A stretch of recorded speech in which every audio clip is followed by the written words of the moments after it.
जय गुरुदेव बच्चों, मैं उमा श्रीवास्तव आज आप लोगों के समक्ष प्रस्तुत हुई हूँ एक कविता लेकर जिसका शीर्षक है आओ फिर से दिया जलाएं।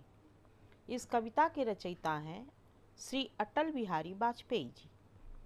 अटल बिहारी वाजपेयी जी हमारे देश के पूर्व प्रधानमंत्री भी रह चुके हैं और इनके पिता का नाम कृष्ण बिहारी वाजपेयी एवं माता का नाम श्रीमती कृष्णा देवी था।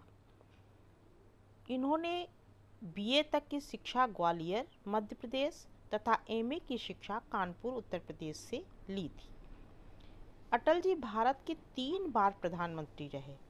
भारत सरकार द्वारा इनको देश का सर्वोच्च नागरिक सम्मान भारत रत्न भी प्राप्त हुआ था। वे बहुआयामी व्यक्तित्व के धनी थे। अटल जी प्रख्यात राजनेता व प्रखर वक्ता होने के साथ साथ कवि और पत्रकार भी थे। ये भारत के पहले विदेश मंत्री थे जिन्होंने सन 1977 ईस्वी में संयुक्त राष्ट्र महासभा को हिंदी में संबोधित किया था। इनकी भाषा के प्रति इनका विशेष लगाव था। इनकी प्रमुख रचनाएं हैं मेरी 51 कविताएं, नई चुनौती नया अवसर, मेरी संसदीय यात्रा जो 4 खंडों में है, न दैत्यम न पलायनम इत्यादि है। इनकी रचनाएं राष्ट्रवाद को प्रमुख रूप से प्रतिध्वनित करती हैं। इनका निधन 16 अगस्त 2018 को हुआ था। तो अब हम चलते हैं कविता की ओर।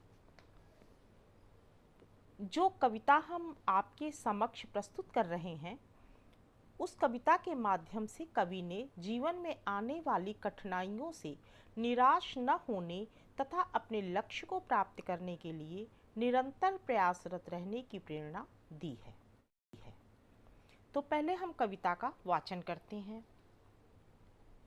भरी दोपहरी में अंधियारा, सूरज परछाई से हारा, अंतरतम का नेह निचोड़े, बुझी हुई बाती सुलगाए, आओ फिर से दिया जलाएं। हम पड़ाव को समझे मंजिल, लक्ष्य हुआ आँखों से ओझल, वर्तमान के मोह जाल में आने वाला कल न भुलाएं, आओ फिर से दिया जलाएं। आहुति बाकी यज्ञ अधूरा, अपनों के विघ्नों ने घेरा, अंतिम जय का वज्र बनाने, नौ दधीच हड्डियां गलाएं, आओ फिर से दिया जलाएं, आओ फिर से दिया जलाएं। तो ये थी कविता।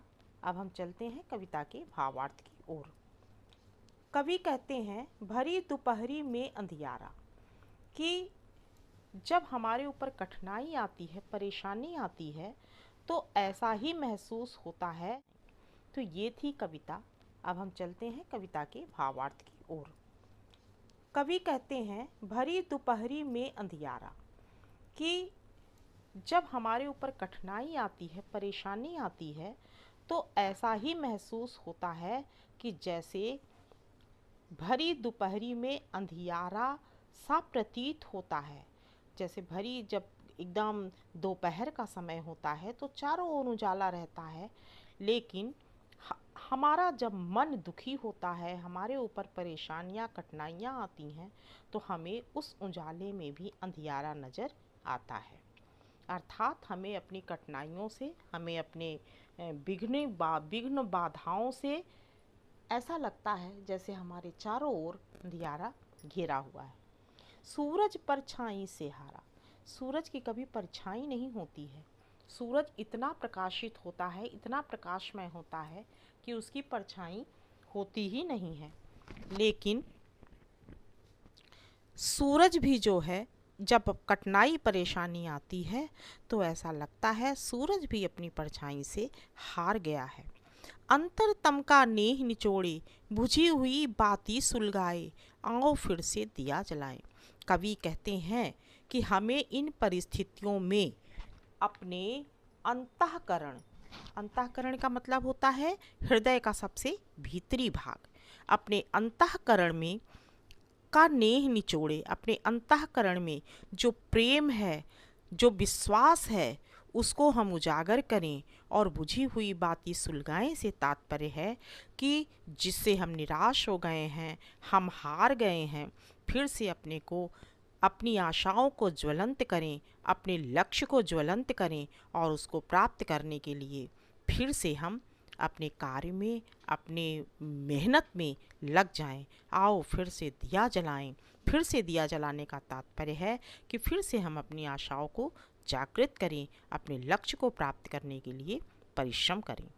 हम पड़ाव को समझे मंजिल, लक्ष्य हुआ आँखों से ओझल, वर्तमान के मोह जाल में आने वाला कल न भुलाएं, आओ फिर से दिया जलाएं। हम पड़ाव को समझे मंजिल, जो हमारे जीवन में रुकावट आती है, जो हमारे जीवन में बाधाएं आती हैं, उसको हम अपनी मंजिल समझें। हम ये ना समझें कि ये हमारे जीवन में रुकावट आई है, ये विघ्न बाधाएं आई हैं, बल्कि उसको हम मंजिल समझकर उसको पार करते रहें। लक्ष्य हुआ आँखों से ओझल, और हम इतना घबरा जाते हैं, इतना परेशान हो जाते हैं कि हमारा लक्ष्य जो है वो हमें भूल जाता है, हम हार मानकर बैठ जाते हैं। हमें ऐसा नहीं करना है। हमें अपने लक्ष्य को प्राप्त करने के लिए निरंतर प्रयासरत रहना है। वर्तमान के मोह जाल में आने वाला कल न भुलाएं। वर्तमान में जो आज हमारे ऊपर परेशानी आई है, कठिनाई आई है, उसमें हम हार कर, थक कर आने वाले कल को न भुलाएं कि हमें, अगर हम इस कठिनाइयों को पार कर जाएंगे, हम इसको झेल लेंगे, तो हम आगे, हमारा जीवन सुखमय होगा और हम अपने लक्ष्य को प्राप्त कर लेंगे जो हम अपने जीवन में करना चाहते हैं। आओ फिर से दिया जलाएं, आओ फिर से आशावान बने। आहुति बाकी यज्ञ अधूरा, अभी आहुति बाकी है, यज्ञ अधूरा है। जैसे हम यज्ञ करते हैं तो उसमें बीच बीच में सामग्रियों, हवन सामग्रियों की आहुति देते हैं, तो कवि कहते हैं अभी यज्ञ अधूरा है क्योंकि अभी आहुति देनी बाकी है। अपनों के विघ्नों ने घेरा, और हमें कष्ट देने वाले अगर अपने हैं तो, और जो विघ्न बाधाएं हैं वे सब हमें घेर लेती हैं। अंतिम जय का वज्र बनाने 9 दधीच हड्डियां गलाएं। अपने जो हमारा लक्ष्य है, अंतिम जय, जो हमें अपने लक्ष्य तक पहुंचना ही पहुंचना है, ऐसा दृढ़ निश्चय करके अपने को मजबूत बनाएं। और जिस प्रकार से दधीच की हड्डियां थीं, इतनी मजबूत थीं कि वो गली नहीं थीं, लेकिन हमें ऐसी मजबूत हड्डियों को भी परिश्रम के द्वारा उन्हें और मजबूत बनाना है। आओ फिर से दिया जलाएं और आओ फिर से हम आशावान होकर प्रयासरत हो जाएं अपने लक्ष्य की ओर चलने के लिए, अपने लक्ष्य को प्राप्त करने के लिए। तो ये थी बच्चों आओ फिर से दिया जलाएं कविता का भावार्थ। जय गुरुदेव।